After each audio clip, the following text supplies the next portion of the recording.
예수께서 돌아오심에 무리가 환영하니 이는 다 기다렸음이러라. 이에 회당장인 야이로라 하는 사람이 와서 예수의 발 아래에 엎드려 자기 집에 오시기를 간구하니 이는 자기에게 12살 된 외딸이 있어 죽어가미러라.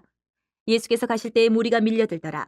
이에 12애를 혈루증으로 앓는 중에 아무에게도 고침을 받지 못하던 여자가 예수의 뒤로 와서 그의 옷가에 손을 대니 혈루증이 즉시 그쳤더라.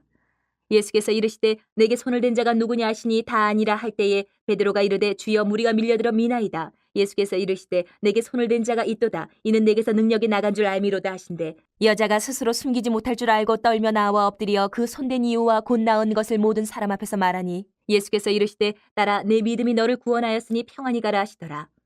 아직 말씀하실 때에 회당장의 집에서 사람이 와서 말하되 당신의 딸이 죽었나이다. 선생님을 더 괴롭게 하지 마소서 하거늘 예수께서 들으시고 이르시되 두려워하지 말고 믿기만 하라. 그리하면 딸이 구원을 얻으리라 하시고 그 집에 이르러 베드로와 요한과 야고보와 아이의 부모 외에는 함께 들어가기를 허락하지 아니하시니라. 모든 사람이 아이를 위하여 울며 통곡하며 예수께서 이르시되 울지 말라. 죽은 것이 아니라 잔다 하시니 그들이 그 죽은 것을 아는 거로 비웃더라.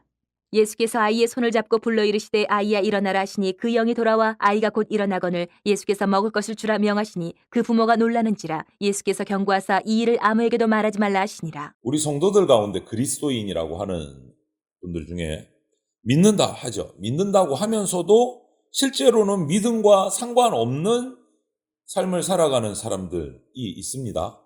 그런 사람들을 좀 이름해서 부르기를 실제적 무신론자, 믿는다고 하는데 믿지 않는 사람, 말이 좀 이상하지만 실제적인 무신론자다라고 말들 합니다. 그래서 혹시 우리가 이런 사람은 아닌지, 교회 열심히 다닌다고 하는데 믿는다고 하는데 사실은 믿지 않는 것은 아닌지 오늘 우리 스스로 내 믿음을 점검하는 시간이 되면 좋겠습니다. 오늘 이 두 가지 사건이 같이 엮여서 일어나는 말씀을 우리가 나누어 읽었습니다. 우리의 믿음을 다시 한번 점검할 수 있기를 바랍니다. 40절부터 44절 그리고 54절부터 56절 이렇게 보면 회당장 야이로의 이야기가 또 한 여인의 이야기가 기록이 되어 있습니다. 회당장 야이로는 유태인이죠. 철저하게 유태인입니다. 예수님께 자기 딸을 위해서 집으로 오실 것을 간구를 합니다.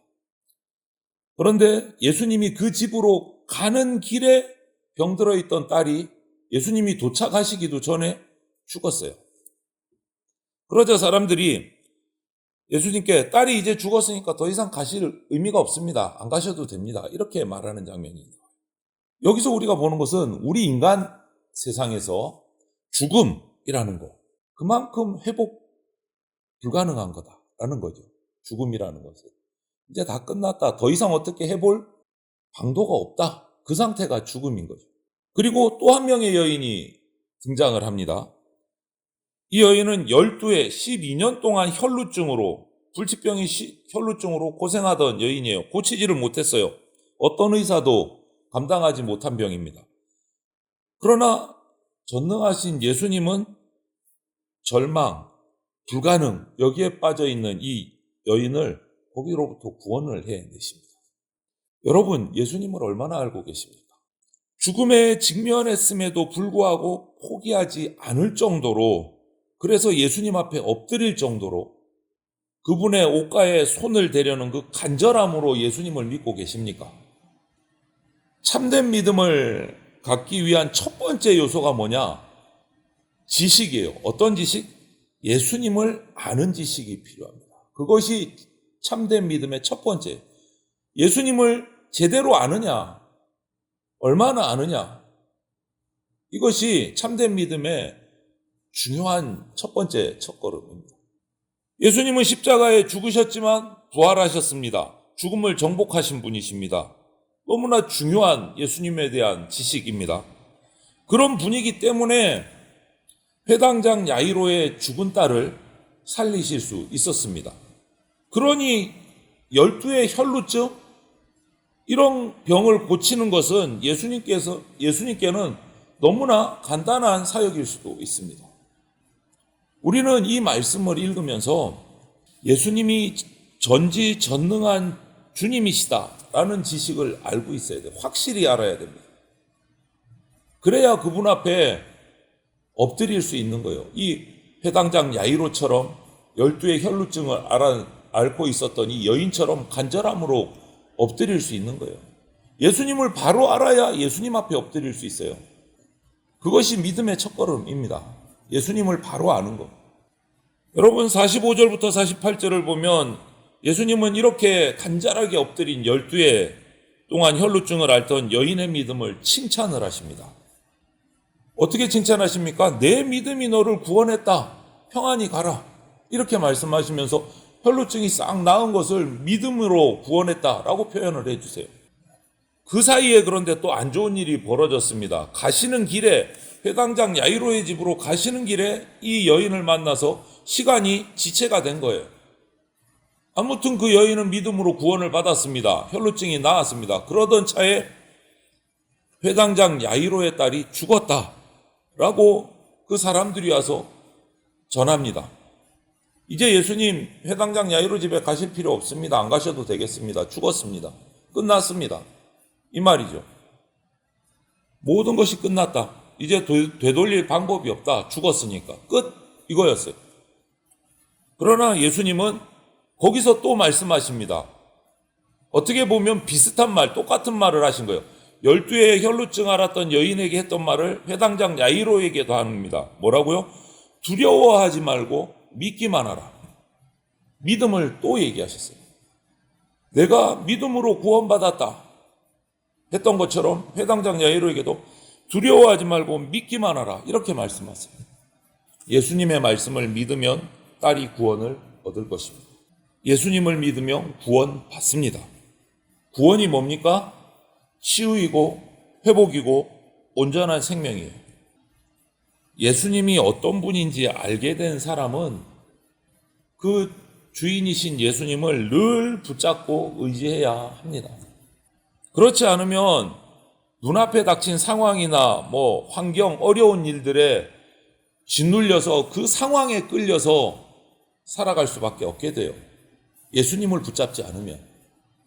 여러분, 예수님을 의지한다는 것은 하나님의 말씀이니 성경 말씀을 통해서 그분에 대해서 더 많이 알고 더 바로 알고 더 많이 의지한다는 뜻이에요.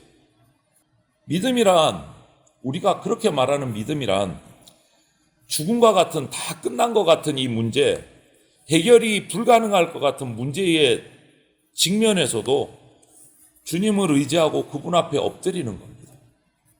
지난 3주 동안 주일마다 믿음에 관해서 우리가 말씀을 나눈 것도 결론은 이거예요. 어떤 문제 앞에서도 흔들리지 않고 문제에 휘둘리지 않고 주님을 의지하고 주님 앞에 엎드리는 거예요. 이런 믿음이 우리를 살리고 하나님을 기쁘시게 한다라고 히브리서 11장 6절에 기록하고 있어요.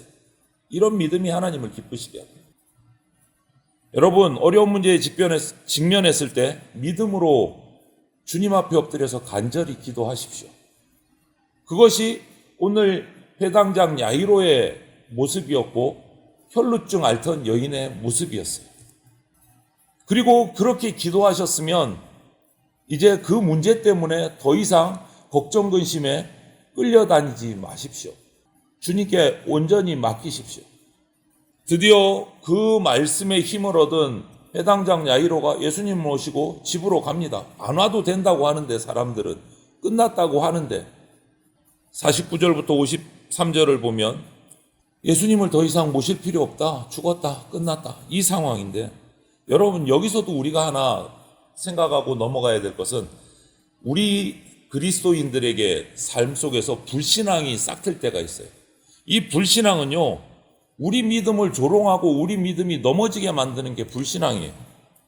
과학적인 근거를 대면서 나름 합리적인 이야기를 하면서 믿음은 비합리적인 거야, 이렇게 몰아가요. 매도를 합니다. 그럼 그들에게 예수님 더 이상 안 와도 됩니다. 죽었습니다. 끝났습니다. 와봐야 할 일이 없습니다. 아주 합리적이에요. 그때 예수님이 뭐라고 말씀하시는 건지 들어보십시오. 두려워 말라, 믿기만 하라. 그리고 하신 말이 뭡니까?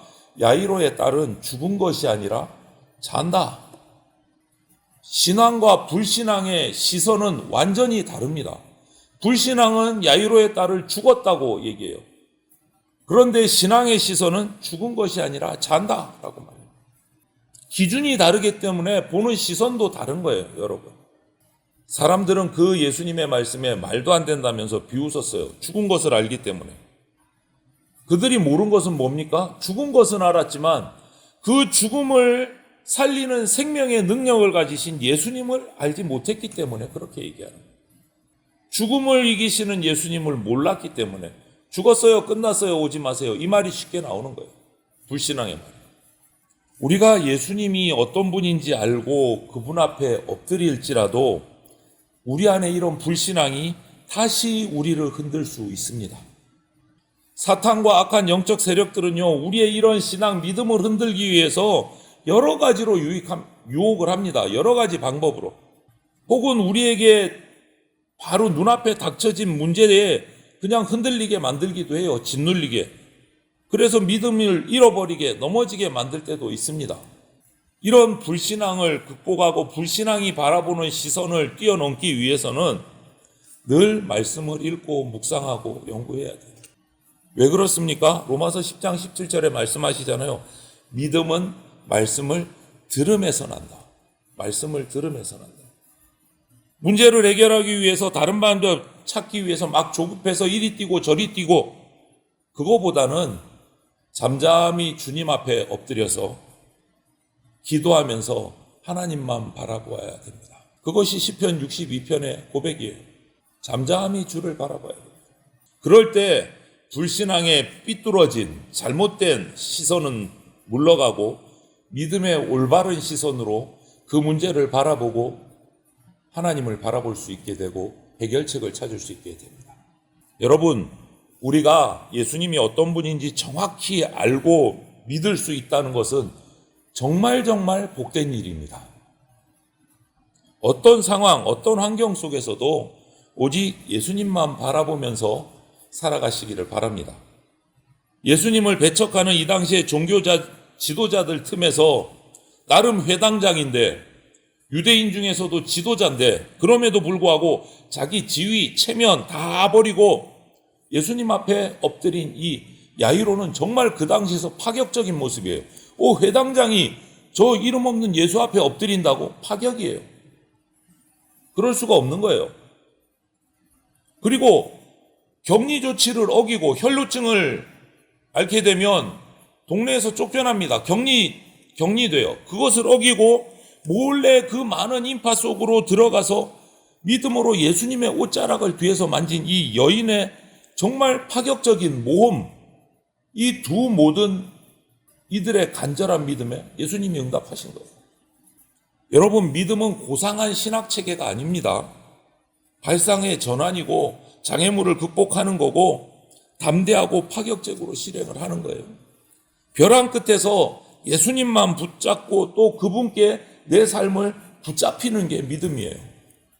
예수님만이 인생의 모든 문제의 해결자 되신다라는 것을 확실히 믿고 따르는 정말 흔들림 없는 견고한 믿음을 가진 성도가 되셔서 주님의 놀라운 은혜를 풍성하게 누리는 그러한 인생들이 다 되시기를 주님의 이름으로 축원을 드립니다. 아멘.